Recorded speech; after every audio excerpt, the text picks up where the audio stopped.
그 갈렙이라고 하는 85세 된 분이 고백했던 내용입니다. 우리 교회가 이제 성경적 그런 응답을 받고 인도받고 있는데, 이제 성경적 전도를 놓고 우리가 기도하면서 오늘부터 기도 제목을 그렇게 구체적으로 드리려고 합니다. 전도가 되어지는 한 현장 갖기 운동. 그래서 이제 본격적으로 성경적 전도 운동이 저와 여러분을 통해서 일어나는 그런 축복이 시작될 줄로 믿습니다.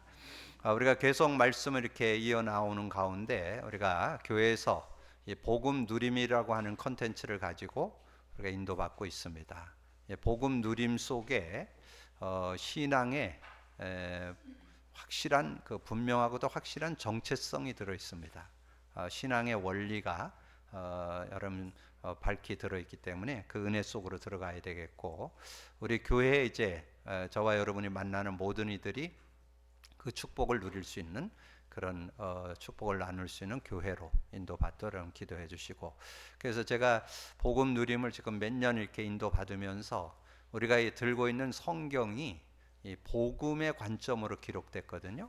그래서 복음의 눈이 있어야 이 성경이 능력이 되고, 한 단어, 한 문장, 한 성구, 한 내용이 능력이 되는 그런 축복을 여러분 얻을 수 있습니다. 그래서 제가 이제 한 문장을 이렇게 만들었어요.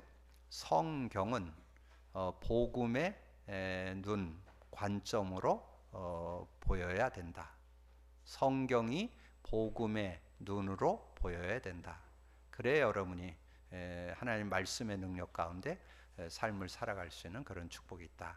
그래서 구약에서는 우리가 주제 요절로 창세기 3장 15절을 잡았다는 말은 메시아 언약 잡았다는. 그래서 메시아에 대한 의미를 제대로 알고 믿는 그 실제가 된 사람들이 그 시대에 응답을 받게 됐고, 신약에 와서는 마태복음 10장 16절 그 주제 요절인 그리스도, 그 내용의 그리스도를 잡고 언약 안에서 인도받을 때 온전한 그런 축복을 받았음을 이렇게 확인하면서 신앙생활은 하는 게 아니고 되어진다 하는 것을 좀 정리하게 됐고, 요즘 우리가 이제 사도 바울에 대한 그 서신서의 메시지를 지금 상고하고 있잖아요. 그래서 로마서를 우리가 나누는데, 로마서는 어떻게 보면 사도 바울의 13권의 서신서 중에 가장 그 핵이 되는 그런 내용이 담겨 있는 그런 챕터가 로마서입니다. 그래서 로마서를 통해서 우리에게 분명한 복음에 대한 진수를 우리에게 잘 정리해 주셨고, 그리고 이제 고린도 전후서, 갈라디아서를 거쳐서 이제 예배소로 왔는데, 이 예배소서는 이제 특별히 신앙생활을 어떻게 우리가 시작하고 그 안에 축복이 어떤 것이 들어있는가를 아주 구체적으로 좀 정리한. 그래서 지난주 성도가 그 받은 구원, 성도가 갖게 된 그 구원의 축복에 대한 그런 내용을 설명드렸잖아요. 그래서 예배서 1장에서 그 축복을 이렇게 설명해 주셨고, 예배서 2장에서는 이제 어떻게 어떤 상태에서 우리가 구원받게 됐고, 또 그 구원의 축복을 어떻게 나눠야 될 것인가, 이런 내용들을 정리하고 있습니다. 그래서 저는 이 복음 누림의 롤 모델로 이 바울이 시대의 최고로 복음 누림의 그런 축복을 누리지 않았는가. 그래서 바울을 생각할 때 저는 두 요절이 이렇게 생각이 납니다.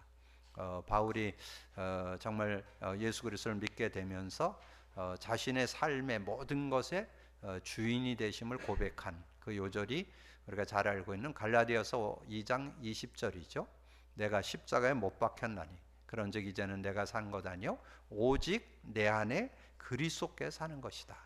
오직 내 안에 그리스도께서 사는 것. 그래서 여러분이 그리스도를 중심에 모시고 산다면 여러분 전혀 모자라지 않는 그런 삶이 된다. 그러면서 이제 내가 육체 가운데 사는 것은 나를 사랑하사 나를 위하여 자기 자신을 버리신 하나님의 아들을 믿는 믿음 안에서 사는 것이다. 그 믿음 안에서 이제 삶을 영위해가는 그런 모습을 이렇게 말씀해 주시고, 그리고 사도 바울이 그 그리스도에 대한 그 가치를 발견하면서 인생의 터닝 포인트로 그거를 이렇게 잡게 된 것이 빌립보서 3장 8절 9절이죠. 그래서 특별히 8절에 보면 그렇게 고백을 했죠. 사도 바울이 이 그리스도의 고백을 이렇게 하면서 그렇게 말씀해주고 있죠. 정말 그것을 깨닫고 나니까 그것이 이 생까지 가지고 있던 모든 것을 해로 여긴다. 왜 그러냐? 그리스도 예수 안에 있는 그것이 가장 고상한 지식, 그걸 최고 지식이라고 합니다. 그래서 그것을 얻고 그 안에서 발견되기를 원한다. 이런 고백으로. 그래서 빌립보서 3장 8절 9절에 이제 그 삶의 여정을 이렇게 좀 말씀해 주는 내용이 나오고, 특별히 이제 사도 바울이 또 하나 깨달은 것이 성령의 역사에 대해서 아주 누구보다도 실제로 좀 깨달은 그런 모습이었던 것을 보게 되죠. 그래서 고린도전서 2장 12절에 보면 우리가 세상의 영을 받지 아니하고 하나님께로 온 영을 받았으니 이는 하나님께서 은혜로 주신 것들을 알게 하려 하심이라. 그래서 저는 이제 성령과 이렇게 함께 사는 삶이 하나님 주신 그 풍성한 은혜들을 누리는 그런 길이라는 것을 이렇게 발견하게 되면서 그 고린도전서 2장 15절에 그런 말씀이 있잖아요.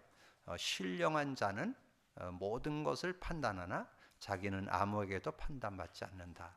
그런 내용이 나오는데, 그것은 여러분이 그 성령 안에 있는 그 풍성한 은혜를 여러분 누렸을 때 오는 그런 내용인 것을 우리에게 말씀해 주는 거죠. 그래서 이제 이 사도 바울은 자신의 생애를 살아가면서 이 성령과 함께 사는 거, 이거를 아주 모토로 삼고 그렇게 인도받았던 것을 고백하죠. 그래서 갈라디아서 5장 16절에 보면 그랬잖아요. 내가 이르노니, 자신 있게 얘기하는 거예요. 자기가 성령 인도를 받아 보니까 성령 인도 안 받아 갖고는 온전한 삶이 될 수 없다는 거. 우리는 육을 가졌기 때문에 자꾸 육신에 매이는 그런 모습인데 성령의 인도를 받아야 된다. 그래서 5장 16절에 보면 내가 이르노니 너희는 성령을 따라 행하라. 그리하면 육체의 욕심을 이루지 않을 것이다. 그렇게 말씀하면서 오늘 하나님의 소원을 이루는 삶이었잖아요. 특별히 사도 바울이 하나님의 소원을 이룬 그 현장이 한 세 군데, 뭐 많이 있지만 좀 세 군데를 이렇게 좀 생각해 볼 수 있습니다. 그래서 최초의 선교지로 나가는 그 현장이 사도행전 13장입니다.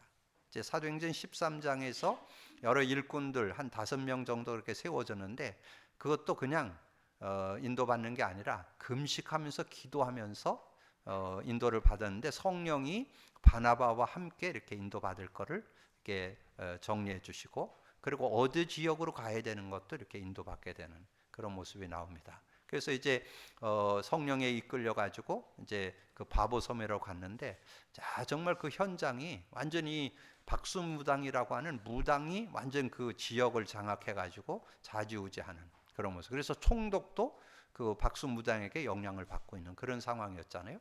근데 더 저거 한 것은 사도 바울이 복음을 전하려고 그랬는데 이 박수무당이 자꾸 방해를 놔서 말씀 증거를 할 수가 없는 거예요.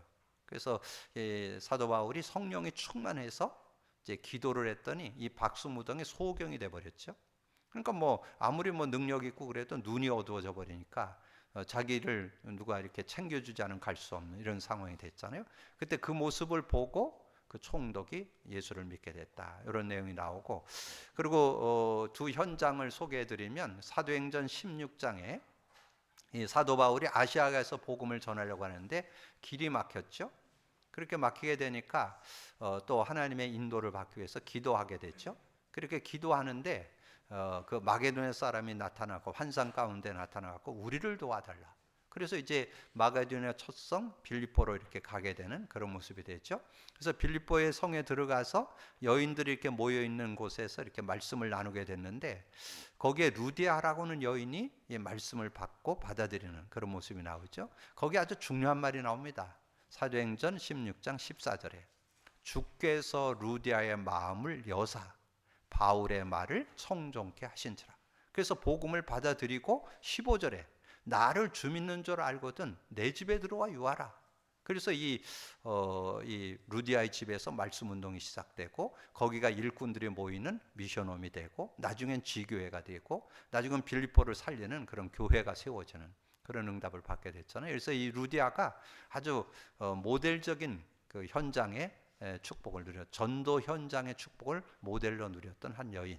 그래서 그 집을 통해서 귀신 들린 여종도 돌아오고 이 간수와 간수 가족이 돌아오게 되고 그 종교 법정에 섰던 그 감옥의 그런 역사가 일어나면서 간수 그 담당했던 간수도 돌아오게 되는 막 그런 역사들이 일어나는 그런 현장이 됐고, 그리고 또 한 현장은 사도행전 18장에 브리스길라 부부와의 만남이 나오는데요. 특별히 그 상황을 보면 하나님께서 그 인도해 주셨던 그런 모습을 말씀해 주죠. 로마의 황제들이 쓰면서 유대인들을 다 축출해는 그런 상황이 됐는데, 거기서 쫓겨난 사람들이 이 브리스길라 부부입니다. 근데 이들의 신앙을 사도행전 2장 10절로 소개하죠. 그러니까 마가다락방에 참여했었다라고 이렇게 말씀해 주잖아요. 그래서 그 시대에 온전한 올바른 언약을 잡게 되고 하나님 앞에 인도를 받게 되는데, 특별히 그들이 갖고 있는 직업과 또 사도 바울이 그때 당시는 이렇게 자비량으로 자기가 뭔가 일하면서 선교 운동을 했거든요. 그래서 이게 같이 업이 같음으로 같이 일하게 되고, 그렇게 되면서 이 바울과 브루스라 부부가 팀이 되어서 귀한 사역을 이루게 되는데, 놀라운 하나님의 귀한 역사를 이루게 됐던 거. 그러면서 하나님이 그 전도 선교의 방향 마친 브루스라 부부에게 하나님께서 축복을 해주시니까 그 지난번에 말씀드렸잖아요. 이들이 완전히 거부가 되어가지고 마음껏 사역하는데 어려움이 없고 로마 복음화까지도 헌신할 수 있는 그런 사람이 됐다. 그래서 여러분 잘 아는 대로 로마서 16장 3절 4절에 보면 이 바울과 그 사역을 위해서 목이라도 내놓겠다, 그런 중심으로 같이 사역을 하게 되니까 굉장히 아름다운 열매를 맺게 되는 그런 모습을 보게 됩니다. 그래서 오늘 하나님의 소원을 이루는 자의 모델로 우리가 바울의 사역을 한번 이렇게 돌아보면서 바울이 어떤 중심을 갖고 인도받았는지 믿음을 갖고 인도받는 그런 시간이 됐으면 합니다.